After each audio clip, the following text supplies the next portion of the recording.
자, 우리가 믿는 하나님은 영이십니다. 영이시기 때문에 육을 가진 우리 인간은 그 하나님을 만질 수 없고 또 우리의 눈으로 그 하나님을 볼 수가 없습니다. 그러므로 하나님의 입장에서는 내가 지금 너희와 함께 하고 있다라고 하는 것을 가시적으로 보여줄 수 있는 것이 필요했습니다. 그래서 신구약 성경 66권의 계시가 주어지기 이전에 구약시대의 사람들에게는 하나님이 눈에 보이는 불, 구름, 언약궤를 통해서 하나님의 임재를 상징적으로 나타내 보여주셨어요. 그러니까 구약시대의 사람들에게 불과 구름과 언약궤는 하나님의 임재를 의미하는 것입니다.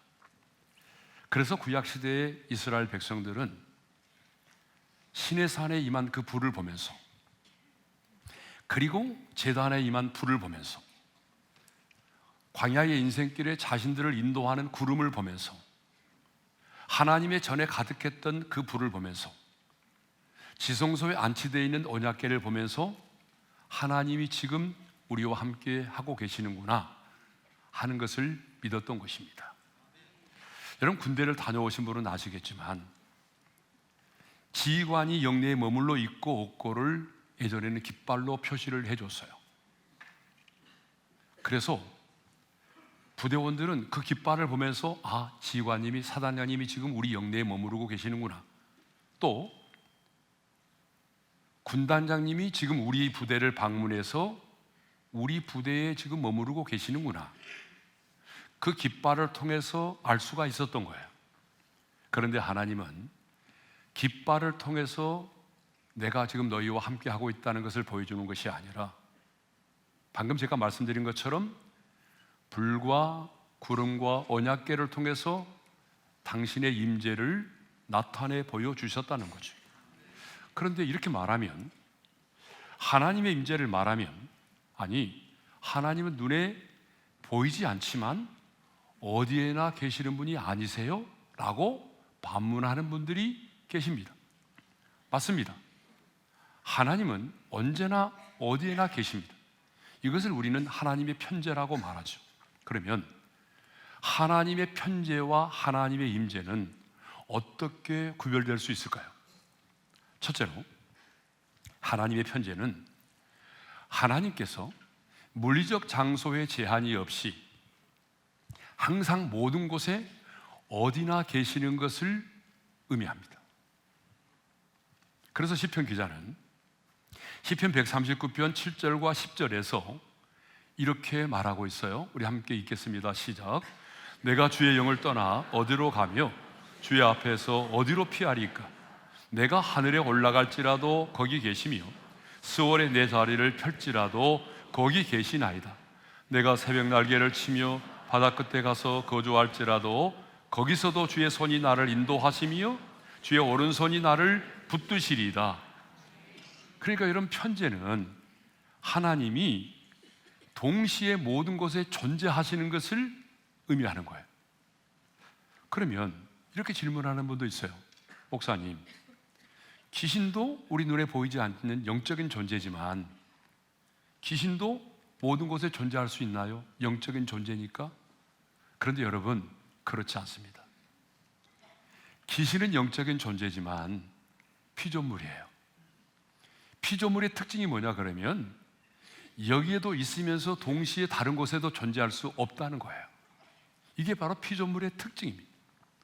그래서 우리 예수님이 귀신을 내어 쫓을 때에 거라사 지방의 군대에 귀신 들린 자가 예수님에게 요구를 한 게 있어요. 뭘 요구했냐 그러면 자기를 이 동네에서 떠나지 않게 해달라고 요구했어요.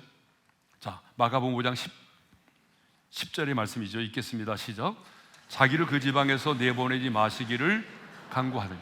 그러니까 이 지역에서 다른 지역으로 옮겨가기를 싫어한다는 거죠. 그 다음에 두 번째 요구를 했어요. 그 두 번째 요구가 뭐냐 그러면 돼지에게로 들여보내달라고 요구했어요. 자, 말씀을 읽겠어요. 우리를 돼지에게로 보내어 들어가게 하소서.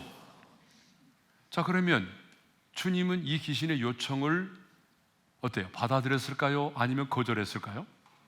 아니, 반응을 보여보세요. 처음 들은 얘기예요? 자, 다시 한번요. 거절했을까요? 받아들였을까요? 예, 수용하셨어요. 그럼 어떤 일이 벌어졌을까요? 자, 말씀을 읽겠습니다. 다 같이요. 더러운 귀신들이 나와서 돼지에게로 들어가매 거의 2,000마리 되는 떼가 바다를 향하여 빗발로 내리달아 바다에서 몰사하거늘.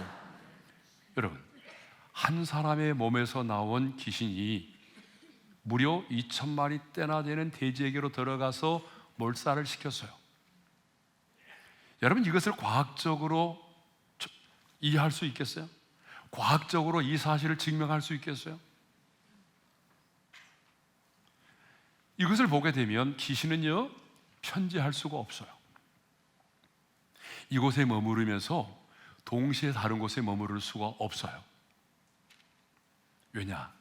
지음을 받은 피조물이기 때문에 그렇다는 거예요. 자, 그러면 하나님의 임재는 뭐죠? 하나님의 임재는요, 어디에나 계시는 하나님이 특정한 때에 특정한 장소에서 자신의 존재를 분명하게 드러내는 것을 의미합니다. 하나님이 특별하게 경험되는 상태를 말하는 거예요. 여러분, 하나님은 항상 어디에나 계시죠. 하지만 우리는 때때로 하나님께서 지금 내 곁에 가까이 계신다는 사실을 경험할 수가 있는 거예요. 예, 처음 들은 얘기세요? 그러니까 하나님의 편재는 하나님의 존재적인 상태를 말하는 것이고, 하나님의 임재는요, 하나님의 인격적 나타남을 의미하는 거예요. 하나님의 편재는 항상 하나님이 계시다는 사실이고, 하나님의 임재는 하나님이 느껴지고 경험되는 특별한 순간을 말하는 것입니다. 하나님의 편재는 사실이고, 하나님의 임재는 하나님이 특별한 시간, 특정한 사람, 특정한 상황 가운데 개입하시는 것을 의미하는 겁니다. 하나님의 임재와 하나님의 편재를, 바람과 공기의 관계를 보면은 쉽게 이해할 수가 있어요. 바람과 공기의 관계를 보게 되면 하나님의 편재와 하나님의 임재를 쉽게 설명할 수 있는데, 여러분, 공기는 지금 눈에 보이지 않아요. 그렇지만 공기가 없다고 말할 수 있나요? 우리는 그 공기 속에서 지금 숨을 쉬면서 살아가고 있어요. 그렇지만 그 공기를 의식하지 못하고 살아가는 거예요. 그런데 어느 날 우리는 바람이 불어올 때에 어때요?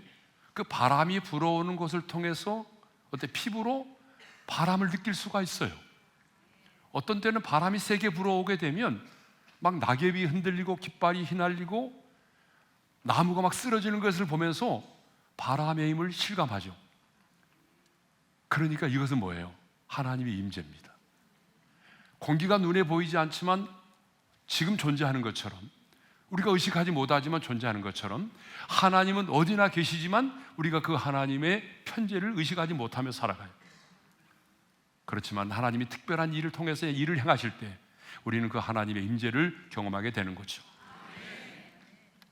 그러므로 우리는 어디에나 계시는 하나님의 편재를 신뢰함과 동시에 지금 내 삶에 인격적으로 개입하시며 찾아오시는 하나님의 임재를 갈망하며 살아야 할 줄로 믿습니다. 물론 하나님은 구약시대와 같이 지금 우리에게 불로, 구름과 언약궤로 그것들을 도구로 사용하여 우리 가운데 임재하지 않으세요. 지금은 그렇게 사용하지 않습니다. 하지만 영이신 하나님은 오늘 이 시대에도 동일하게 말씀과 성령으로 자신을 나타내 보이시고 하나님의 임재를 경험하게 하신다는 사실입니다. 그러므로 우리는 더욱더 하나님의 임재를 갈망하면서 그 하나님의 임재 속에 살아야 할 줄로 믿습니다. 자, 오늘 본문은요, 성막에 충만한 하나님의 영광을 보여주고 있어요. 모세가 하나님께서 말씀하신 대로 성막의 모든 기구들을 만들어서 배치를 했어요. 이렇게 성막의 역사를 마쳤을 때에 어떤 일이 벌어졌느냐 하면 구름이 해막에 덮이고 하나님의 영광이 성막에 충만했어요. 34절 말씀을 읽겠습니다. 다 같이요. 구름이 해막에 덮이고 여호와의 영광이 성막에 충만하며. 여러분, 저 그림이 확실한지는 모르지만 어느 정도는 이해가 될 거예요. 저 그림을 보면서 말씀을 보게 되면 훨씬 이해가 빨라요. 또 솔로몬이 성전을 완공하고 다윗성에 있던 언약궤를 지성소에 안치했을 때에 그때도 성전에 구름이 가득했다라고 말하고 있어요. 자, 역대하 5장 13절 읽겠습니다. 그때에 여호와의 전에 구름이 가득한지라. 자, 여기서 구름은 뭘 말해요? 하나님의 임재를 말한다는 거죠. 그러니까 눈에 보이지 않은 영이신 하나님이 완성된 성막과 완성된 성전을 가운데 하나님이 충만하게 임재하셨다는 것입니다. 자, 이것을 보게 되면 구약 시대에 하나님의 임재가 없는 성막과 성전은 더 이상의 성전이 될 수가 없다는 거예요. 아무리 모세가 하나님의 약속의 말씀을 따라서 성막을 지었고 솔로몬의 성전처럼 그렇게 아름답고 화려하고 웅장한 성전을 지었다고 할지라도 그곳에 하나님이 임재하여 계시지 않으신다고 한다면 더 이상 성전이 될 수가 없다는 것입니다. 여러분이 호두 과자를 사서 먹었는데 깨물어 보니까 호두가 없어요. 그거는 호두 과자가 아니잖아요. 마찬가지예요. 주님이 세워진 이 몸된 교회, 예수님의 이름으로 모여진 이 믿음의 공동체 안에 오늘 성령님의 운행하심이 없고 하나님의 임재가 없다면 아무리 수많은 사람이 모여서 화려한 예배를 드린다고 할지라도 여러분, 그곳은 하나님의 전이 될 수가 없는 것입니다. 더구나 우리는, 새언약의 백성인 우리는 하나님의 성령이 거하시는 성전이라고 말하고 있어요. 고린도전서 6장 19절의 말씀을 읽겠습니다. 다 같이요. 너희 몸은 너희가 하나님께로부터 받은 바 너희 가운데 계신 성령의 전인 줄을 알지 못하느냐. 우리 옆 사람과 이렇게 인사하겠습니다. 당신이 바로 성전입니다. 네, 눈에 보이는 건물이 성전이 아니에요. 하나님의 영이 거하고 있는 우리 각 사람이 성전입니다. 그렇다면 여러분, 성전된 우리 안에 하나님의 임재가 없다면 어찌 성전이라고 말할 수 있겠습니까? 그렇기 때문에 성전된 우리는 더욱 구약시대의 사람들보다도 하나님의 임재를 사모해야 합니다. 성전이 성전되기 위해서라도 우리는 더욱더 하나님의 임재를 갈망하며 기도를 해야 될 줄로 믿습니다. 그러면 하나님께서 완성된 성막과 성전에 어느 정도로 강력하게 임재하셨느냐는 거예요. 35절의 말씀을 읽겠습니다. 다 같이요. 모세가 해막에 들어갈 수 없었으니 이는 구름이 해막에 덮이고 여호와의 영광이 성막에 충만함이었습니다. 여러분, 그 영광의 구름이 얼마나 충만했던지 모세가 해막에 들어갈 수 없을 정도였다는 거죠. 또 솔로몬이 성전을 짓고 언약궤를 지성소에 안치했을 때도 그때도 제사장이 그 구름으로 인하여 능히 섬기지 못할 정도로 그렇게 영광의 구름이 충만했다고 말하죠. 자, 말씀을 읽겠어요. 다 같이요. 제사장들이 그 구름으로 말미암아 섬기지 못하였으니 이는 여호와의 영광이 하나님의 전에 구름이 가득함이었더라. 제사장이 능히 서서 섬기지 못할 정도로 그 영광의 구름이 충만했다. 역대하 7장 2절의 말씀도 읽겠습니다. 다 같이요. 여호와의 영광이 여호와의 전에 가득함으로 제사장들이 여호와의 전으로 능히 들어가지 못하였고, 얼마나 영광의 구름이 충만했던지 제사장들이 어때요? 그 전으로 들어가 섬기지 못할 정도로 그 영광의 구름이 압도적이었다는 거예요. 인간이 감당할 수 없을 만큼 여호와의 영광이 압도적이었다는 것입니다. 수영을 하시는 분은 알 거예요. 물속에 들어가면 걷기가 불편해요. 왜요? 물의 압력을 받잖아요. 우리가 물속에 들어가면 물의 압력을 받는 것처럼 영광의 구름 속에 있었던 제사장들은 그런 강력한 하나님의 임재를 느꼈던 거죠. 이렇게 제사장들은요, 너무나 분명하게 하나님의 임재를 느낄 수가 있었고 경험할 수가 있었어요. 1907년 1월 2일부터 1월 15일까지 평양의 장대인 교회에서 부흥 사경회가 있었습니다. 그런데 13일 저녁까지요, 여러분 어떤 일도 일어나지 않았어요. 아주 냉랭하게 진행됐어요. 그런데 놀랍게도 14일째 되는 저녁에 성령의 불이 임했습니다. 설교가 끝난 다음에 성도들은 말씀을 붙들고 통성으로 기도를 하기 시작했어요. 그래서 역사학자들은요, 그때부터 우리 한국교회 통성기도가 시작이 됐다라고 말을 해요. 통성기도를 시작할 때 더 강력한 성령의 바람이 그곳에 임재했어요. 그래서 교인들은 교회 안에 신비한 힘이 넘쳐 흐르는 것을 깨닫게 되었고, 강력한 성령의 역사가 임재해 있는 것을 피부로 느끼기 시작을 했습니다.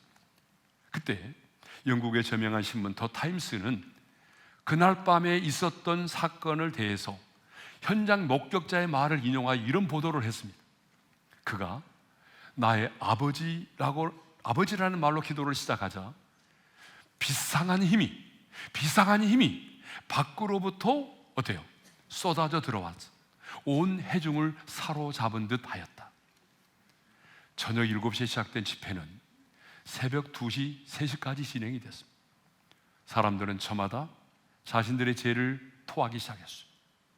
그날의 강사였던 길선주 장로님은 자신이 바로 아간과 같은 사람이라며 자신의 죄를 통회하기 시작했습니다. 이렇게 하나님의 임재는요, 느낄 수가 있고 경험될 수가 있는 겁니다. 구약시대에 완성된 성막과 성전에 제사장이 능히 서서 섬기지 못할 정도로 그 강력한 하나님의 임재가 있었던 것처럼, 저는 우리 몸된 교회에 그렇게 강력한 하나님의 임재가 있기를 소망합니다. 그런데 아멘 안 한 분이 이쪽에 몇 분 있는 것 같아요? 그런 분들 때문에 다시 한번 하겠습니다. 우리 몸된 교회도 그렇게 강력한 하나님의 임재가 있기를 소망합니다. 아니, 성전된 우리 한 사람 한 사람에게도 이런 성령님의 강력한 임재가 있기를 주님의 이름으로 축복합니다. 자, 그런데 성경은요, 하나님의 임재를 하나님의 임재라고 표현하지 않고 하나님의 영광이라고 표현한다는 거예요. 자, 34절, 35절, 역대하 5장 14절을 연이어 읽겠습니다. 다 같이요. 구름이 해막에 덮이고 여호와의 영광이 성막에 충만하매, 이는 구름이 해막에 덮이고 여호와의 영광이 성막에 충만함이었으며, 제사장이 그 구름으로 말미암아 능히 서서 섬기지 못하였으니 이는 여호와의 영광이 하나님의 전에 가득함이었더라. 완성된 성막과 성전에 하나님의 임재를 상징하는 구름이 가득했는데, 성경은 그것을 하나님의 임재라고 말하지 않고 하나님의 영광이라고 표현하고 있다는 거예요. 여러분, 왜 하나님의 임재를 하나님의 영광으로 표현하고 있을까요? 그 이유가 있어요. 하나님의 임재를 통해서 하나님의 거룩하심과 하나님의 이엄과 하나님의 능력이 나타나기 때문에 그래요. 그래서 히브리어로 영광을 카보드라고 하는데, 이것은 무게, 중요함, 이엄이라는 뜻으로서 하나님의 존재가 드러나는 상태를 말합니다. 그러니까 결국 하나님의 임재를 통해서, 하나님의 임재를 통한 하나님의 영광은 하나님 자신이 드러나는 거예요.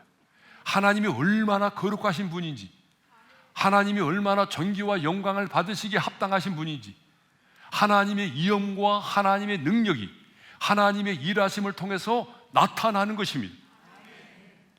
그래서 하나님의 아들 예수님이 2000년 전에 인간의 몸을 입고 이 땅에 오셨잖아요. 그런데 성경은 인간의 몸을 입고 이 땅에 오신 그 예수님을 아버지의 독생자의 영광이라고 말하고 우리가 그 영광을 보았다라고 말해요. 요한복음 1장 14절입니다. 다 같이요. 말씀이 육신이 되어 우리 가운데 거하심에 우리가 그의 영광을 보니 아버지의 독생자의 영광이요. 무슨 얘기죠? 하나님의 영광의 광채이신 예수님이 인간의 몸을 입고 이 땅에 오셔서 하나님 아버지의 거룩하심과 이엄과 그 능력을 우리 가운데 나타내 보여주셨다는 거예요. 정리하겠습니다. 왜 성경은 하나님의 임재를 하나님의 영광으로 말씀하고 있느냐? 그것은 하나님의 임재는 임재로 끝나는 것이 아니라 그 하나님의 임재를 통해서 반드시 하나님의 거룩하심, 하나님의 살아계심, 하나님의 위엄과 하나님의 능력이 나타나기 때문입니다. 그래서 하나님의 임재를 임재라고 말하지 않고 하나님의 영광이라고 표현하는 거예요. 우리가 인간의 몸을 입고 이 땅에 오신 예수 그리스도를 통해서 하나님 아버지의 영광을 보았던 것처럼 구약시대의 사람들 역시 하나님의 임재를 통해서 하나님의 영광을 보았다라고 말하죠. 들었다라고 말하지 않아요. 나는 보지 못했는데 누군가의 입을 통해서 내가 그 소문을 들었다, 그렇게 말하지 않아요. 자, 말씀을 읽겠습니다. 38절입니다. 낮에는 여호와의 구름이 성막 위에 있고 밤에는 구름이 그 구름 가운데 있음을 이스라엘 온 족속이 그 모든 행진하는 길에서 그들의 눈으로 보았더라. 여기서 중요한 것은 그들의 눈으로 보았다는 거예요. 광야를 행진하던 이스라엘 백성들이 하나님이 우리와 함께 하신다는 사실을 그 영광의 구름을 통해서 보았어요. 근데 여러분, 낮에는 구름이 잘 보이잖아요. 근데 문제는 밤이에요. 밤에는 구름이 안 보일 거 아니에요. 그런데 하나님은 어떻게 하셨어요?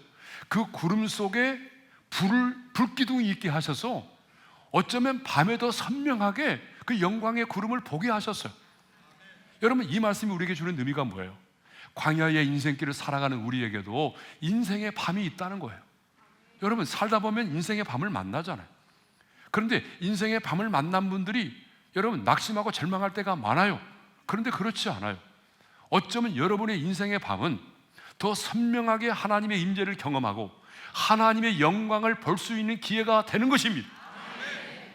또 솔로몬이 성전이 완성되었을 때도 이스라엘의 모든 자손은 하나님의 영광을 들었다가 아니라 보았다라고 기록하고 있어요. 역대하 7장 3절입니다. 다 같이요. 이스라엘 모든 자손은 불이 내리는 것과 여호와의 영광이 성전 위에 있는 것을 보고, 몇 사람만 보는 것이 아닙니다. 이스라엘 자손 모두가 보았다는 거예요. 들은 것이 아니라 자신의 눈으로 보았습니다. 그러면 왜 우리는 하나님의 임재를 통해서 하나님의 영광을 보아야 되는가? 이제 결론 부분이죠. 세 가지 이유가 있어요. 첫 번째 이유가 뭐냐 그러면 하나님의 임재를 통해서 하나님의 영광을 본 자가 진정한 예배자가 될 수 있기 때문에 그래요. 자, 솔로몬의 성전이 완공되었을 때 우리가 방금 말씀 읽었잖아요. 이스라엘 자손들은 여호와의 영광이 성전 위에 있는 것을 보았다고 그랬죠. 자, 방금 읽었지만 또 잊어버리셨잖아요. 다시 한번 읽겠습니다. 시작. 이스라엘 모든 자손은 불이 내리는 것과 여호와의 영광이 성전 위에 있는 것을 보고, 그러면 그 여호와의 영광이 성전 위에 있는 것을 보고 그들은 어떻게 했나요? 본 것으로 끝났나요? 감격한 것으로 끝났나요? 그렇지 않았어요. 어떻게 했어요?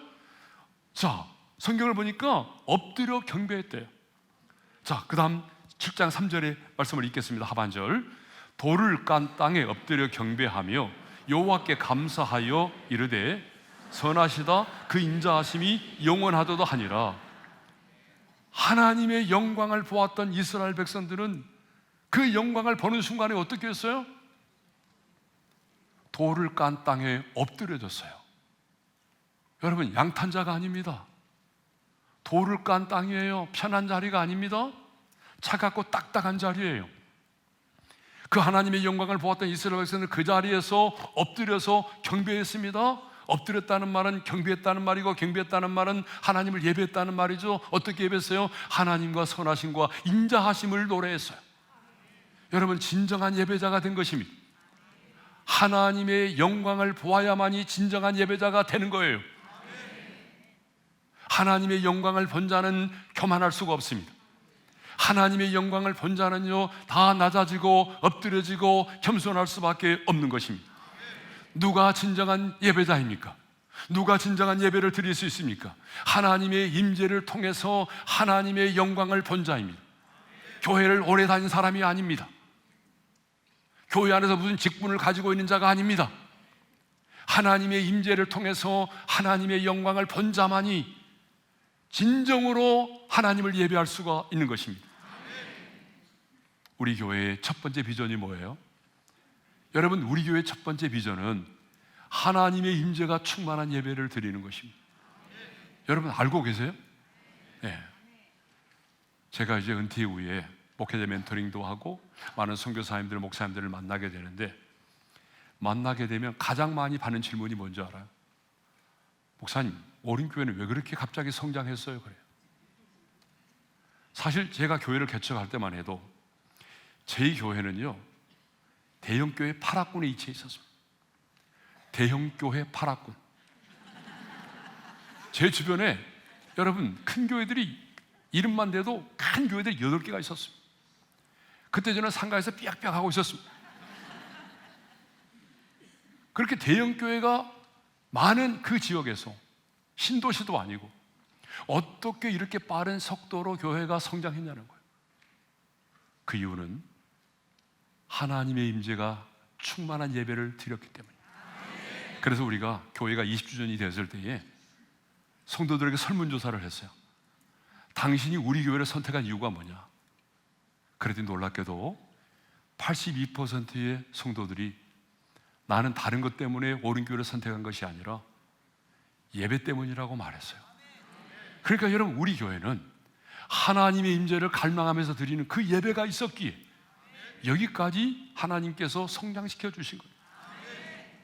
두 번째로, 우리가 하나님의 임재를 통해서 왜 하나님의 영광을 보아야 되느냐? 두 번째 이유는 하나님이 누구신지를 체험하여 알 수가 있기 때문에 그렇습니다.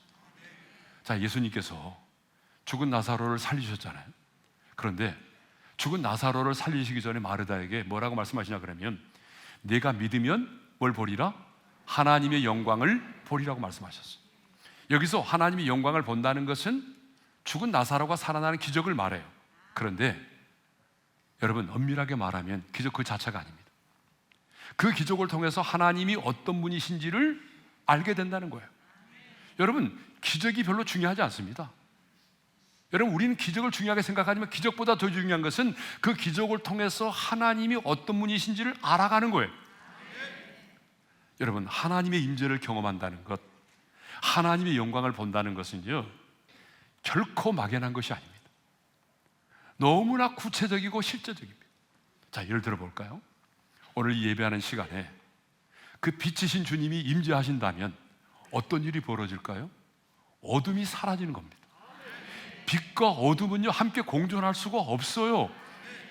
생명의 빛 되신 주님이 강력하게 임재하시면 강력하게 임한 만큼 어둠은 사라지게 되어 있어요.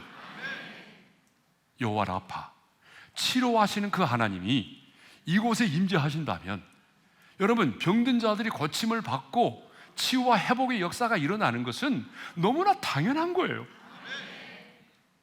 마귀를 멸하시고 승리하신 주님이 이곳에 임재하시면 어둠의 영, 악한 영들이 떠나가고 묶인 자들이 자유함을 얻고 인생에 닫힌 문들이 열려지는 것은 너무나 자연스러운 거예요.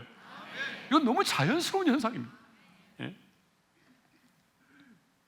우리는 하나님의 임재를 통해서 하나님의 영광을 보므로 단순히 기적을 경험했다는 게 중요한 게 아니라 그 기적을 통해서 하나님이 이런 분이시구나, 그 하나님을 체험하여 알아가는 거죠. 세 번째로, 우리가 하나님의 임재를 통해서 하나님의 영광을 보아야 되는 세 번째 이유는 하나님이 주시는 복을 받을 수가 있기 때문에 그래요. 하나님의 임재를 상징하는 언약궤가 우사의 실수로 인해서 오벳 에돔의 집에 석 달 동안 잠시 머무르게 되었습니다. 그런데 성경은 그 오벳 에돔의 집에 언약궤가 있으므로 하나님께서 그의 집과 소유에 복을 주셨다라고 분명하게 말씀을 하고 있어요. 우리 말씀을 읽겠습니다. 다 같이요. 하나님의 궤가 오벳 에돔의 집에서 그의 가족과 함께 석 달을 있으니라. 여호와께서 오벳 에돔의 집과 그의 집의 모든 소유에 복을 내리셨더라. 그리고 역대상 26장 8절을 보게 되면 그 자녀들이 복을 받았다라고 말하고 있어요. 읽겠습니다. 다 같이요. 이는 다 오벳 에돔의 자손이라. 그들과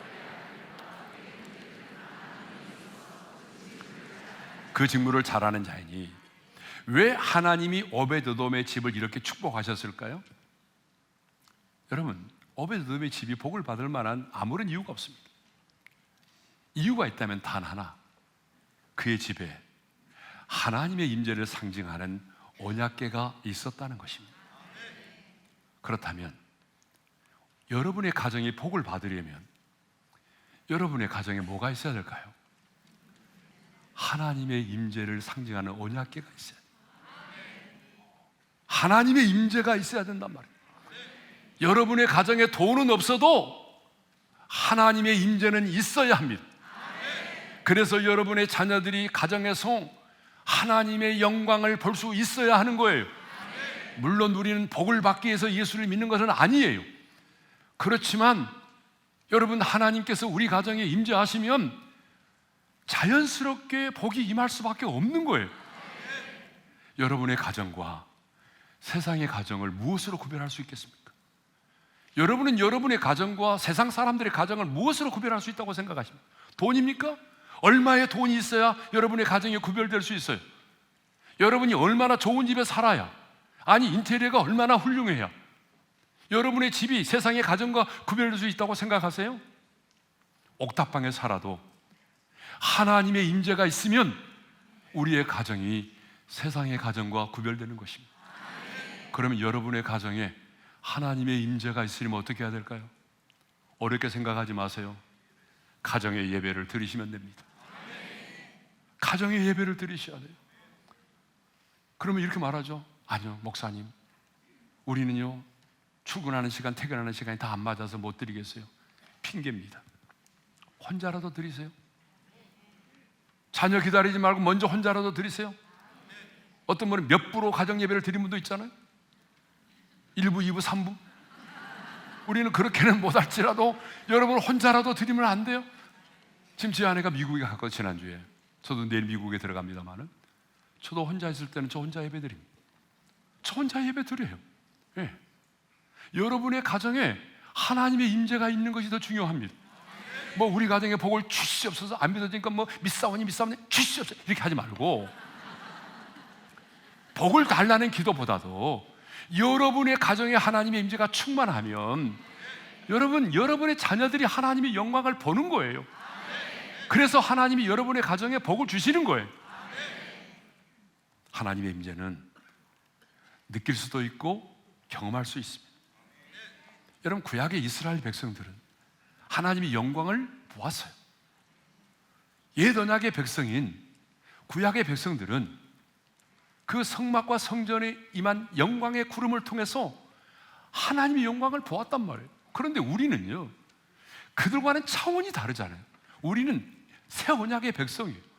아니, 우리는 성령이 거하시는 성전이에요. 그러면 성전된 우리가 하나님의 영광을 보지 못하며 살아간다면 그것처럼 안타깝고 불행한 일이 어디 있어요?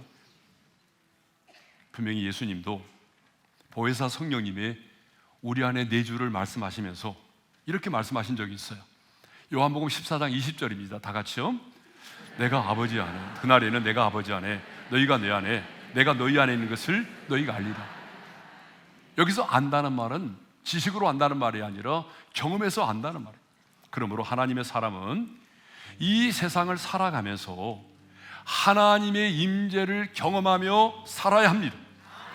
하나님의 영광을 보면서 신앙생활 할 수 있기를 바랍니다. 그런데 정말 안타깝게도 너무나 많은 그리스도인들이 하나님의 임재를 느껴본 적도 없고 경험한 적도 없어요. 신앙생활 한 지가 지금 몇 년인데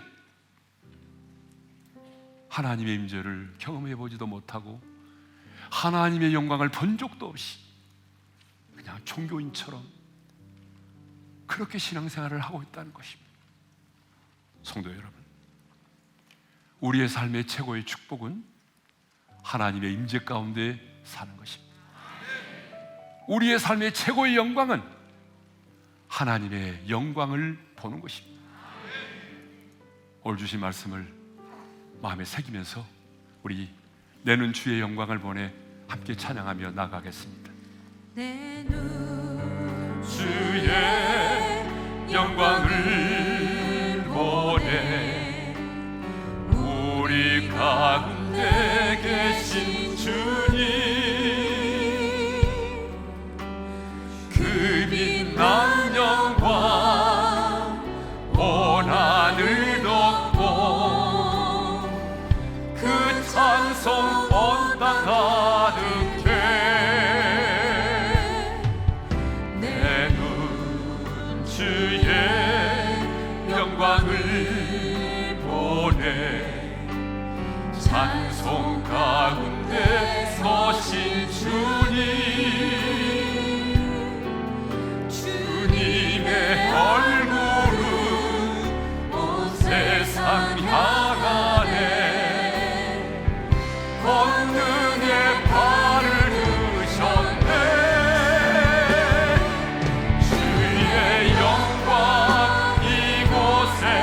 우리 한번 눈을 감고 오늘 주신 말씀을 마음에 새기면서 기도하겠습니다.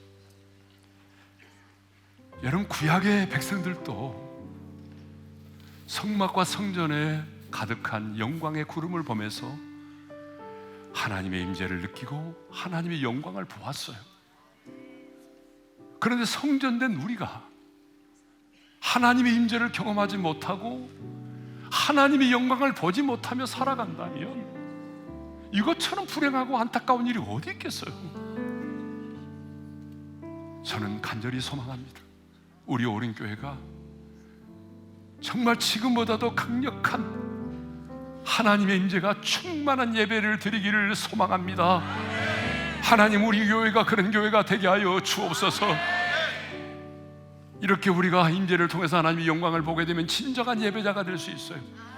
그리고 그 하나님의 일하심을 통해서 하나님을 체험하여 알아갈 수 있는 겁니다. 빛이 임하면 어둠이 물러가듯이 어둠의 세력이 떠나가는 거예요. 여호와 라파의 하나님이 임재하시면 치료의 역사가 나타나는 겁니다. 마귀를 멸하셔 승리하신 주님이 임재하시면 어둠의 영들이 떠나가는 거예요. 저는 우리의 가정이 오베드돔의 집과 같이 하나님의 임재가 충만한 가정이 되기를 원합니다. 하나님, 우리 가정에 하나님의 임재가 충만하게 도와주십시오. 그래서 우리의 자녀들이 문을 열고 들어서는 순간에 하나님의 임재를 느끼게 하시고 하나님의 영광을 보게 하여 주옵소서. 그래서 우리의 소유와 우리의 자녀들이 복을 받게 도와주시옵소서. 다 같이 정말 간절한 마음으로 주여 한 번 외치고 부르짖어 기도합니다. 주여, 할렐루야. 우리 아버지 하나님, 구약의 백성들도 하나님의 임재를 느끼고 경험했습니다. 하나님의 영광을 보며 신앙생활을 했습니다. 하나님 아버지, 오늘 우리는 그런데 하나님의 임재를 경험하지 못하고 하나님의 영광을 보지 못한 채로 신앙생활을 하고 있습니다. 하나님의 임재를 강강하며 하나님의 영광을 선포하는 성도들이 되게 하여 주옵소서. 주여, 우리 오륜교회가 지금보다도 더 강력한 하나님의 임재 속에서 성령의 기름 부심과 운행하심 속에서 살아계신 하나님을 예배할 수 있기를 원합니다. 하나님의 임재가 충만한 예배를 드리기를 원합니다.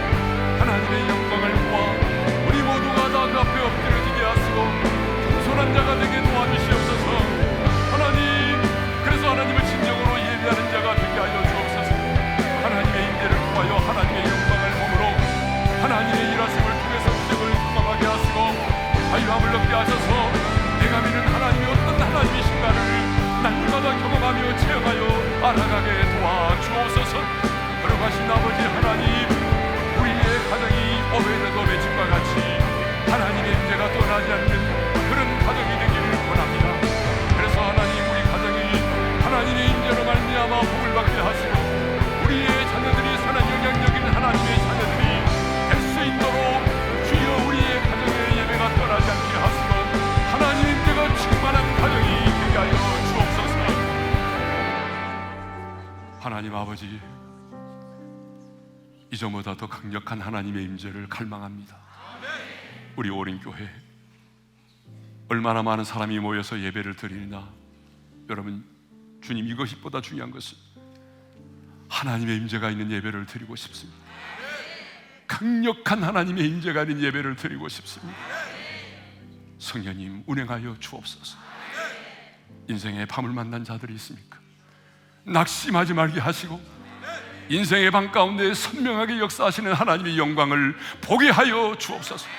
하나님의 영광을 보므로 진정한 예배자가 되게 하시고 하나님의 일하심을 통해서 하나님을 경험하여 체험하여 알아가는 자가 되게 하시고 우리의 가정이 오베드돔의 집과 같이 하나님의 임재가 충만하게 도와주시옵소서.